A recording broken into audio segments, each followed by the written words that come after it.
Hi, it's Kim here again with a scrapbooking process video using the Uniquely Creative Boho Picnic collection, and I'm making this layout for Embellish It, my local scrapbook shop. I've been asked to talk a little bit more about composition of layouts. So with regards to this layout, there's obviously that one very large element of florals down the middle of the paper and that small cluster in the top right. I have two 4x3 photos. You can see that one of those photos is my niece looking out. I don't like putting photos that look out on the edge of the paper. So you can see that I've moved that photo again back to the middle, and I think that that makes the composition of the page look much better. Normally, if I was using a photo looking out, I would put it to the far side of the page so that it's looking into the middle of the page. But because I've got these two photos, it works with that photo being in the middle. So you can see that I'm creating the weight of the layout with the photos with the middle, well, not middle, but center floral cluster. I'm then going to balance the weight of the photos and elements that I include with the photos by adding more to the cluster in the top left-hand corner. So I've got a fairy that I'm looking to add up there, and you'll see as this layout develops that I'll add more elements up in that top left corner so that it gets heavier and balances the cluster around the photo. So I'm currently going through all the die cuts that come with this collection, and I'm selecting ones that might work. So I've got a butterfly, as I said, I've got a fairy up in the top left-hand corner. I've got another fairy that's going to sit on the title.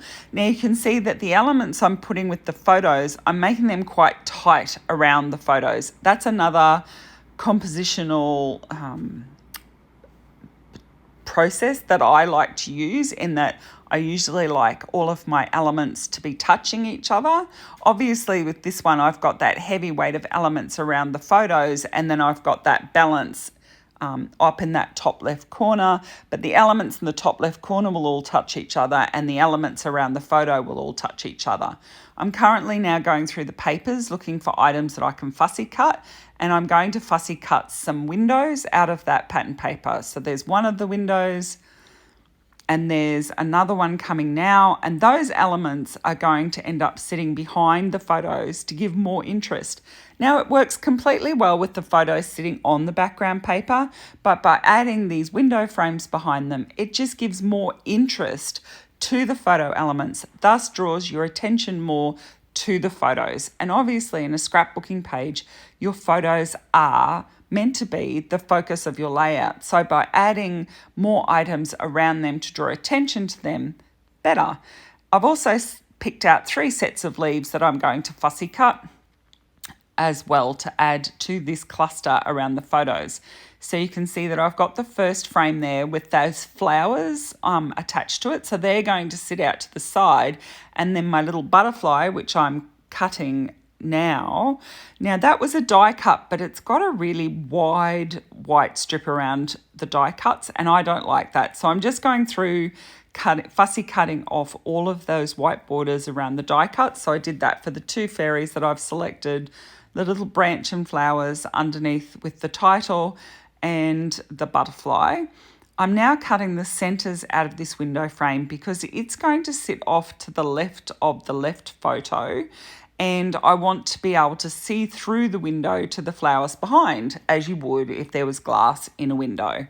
So I'm just using my finger cutter to cut out the centers of those photos. Now, I am by no means a good fussy cutter. I persevere at it, but it's not something I particularly enjoy. Unlike some of my other scrapbooking friends, such as Michelle, who absolutely love fussy cutting, but I've learnt to tolerate it.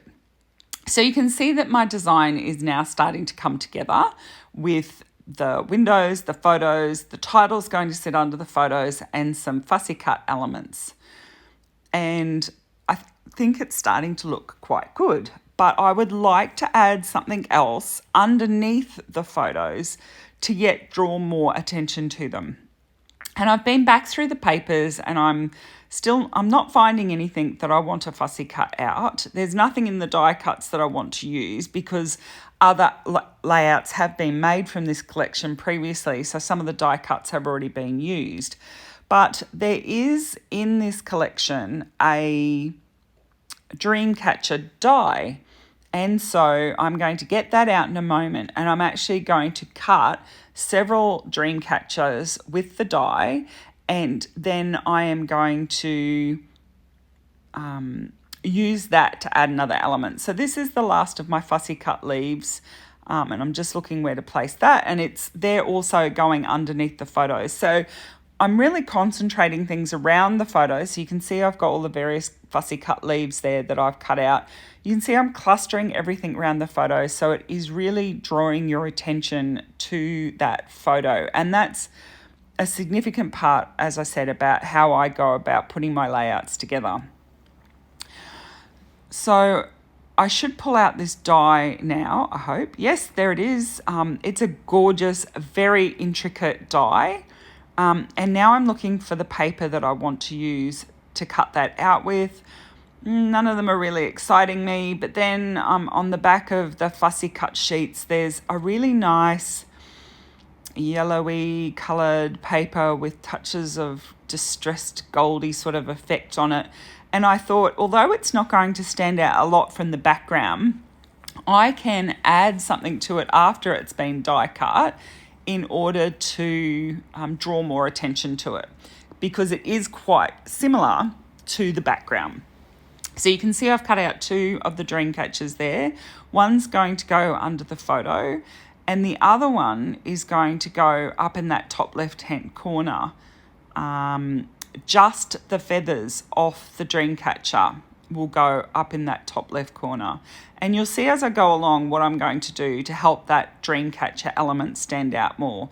So I think it looks really beautiful underneath those photos, but the whole Dreamcatcher die would be too big in that top left corner, and we don't want it to be the dominant element. So this is just a supporting element up here.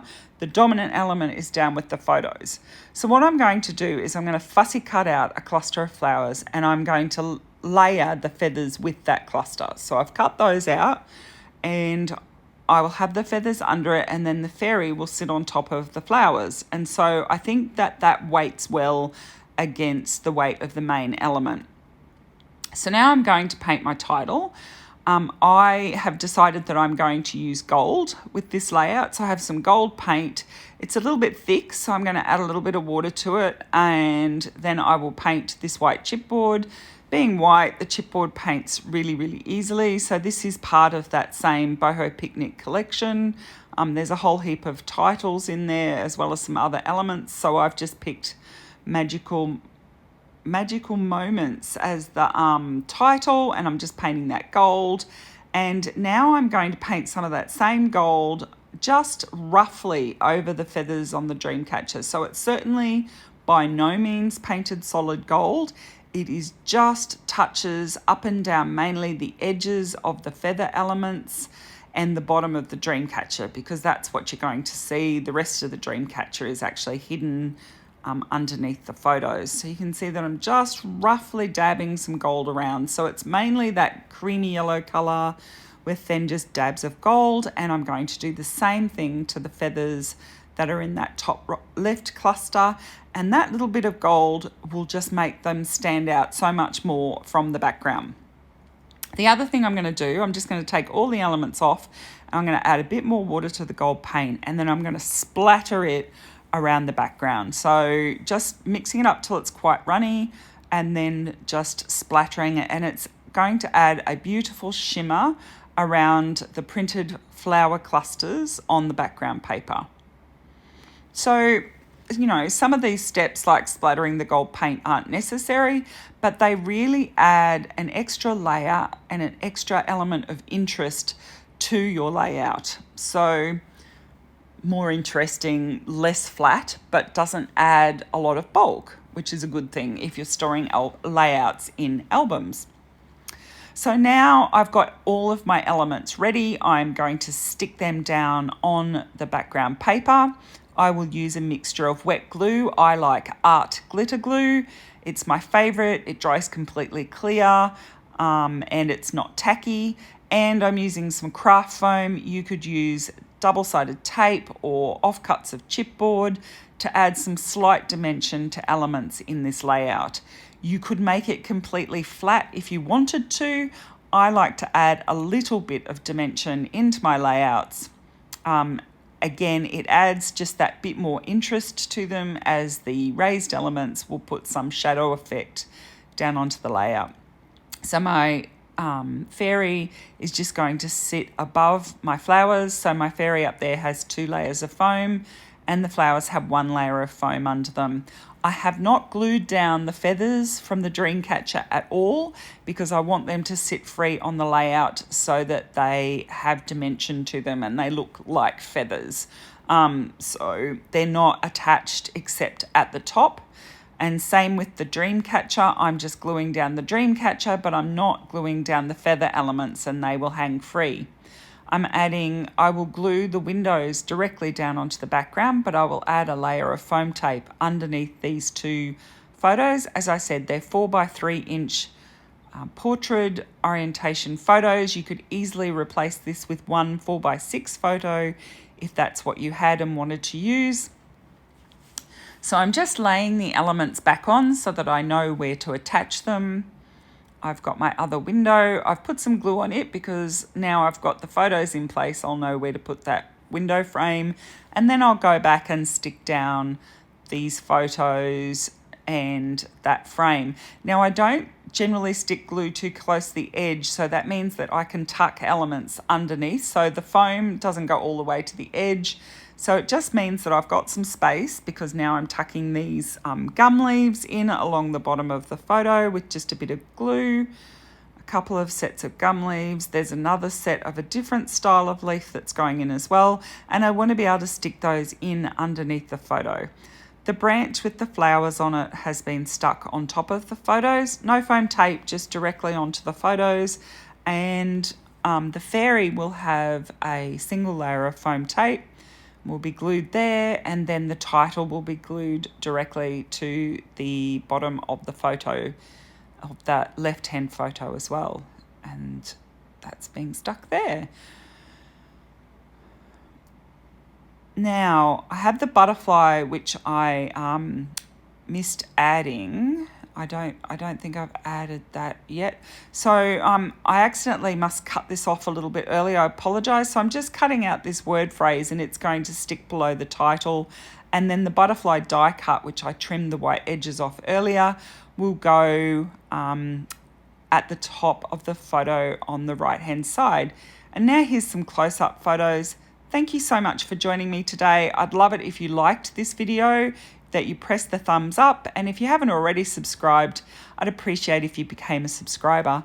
Thanks so much. Bye.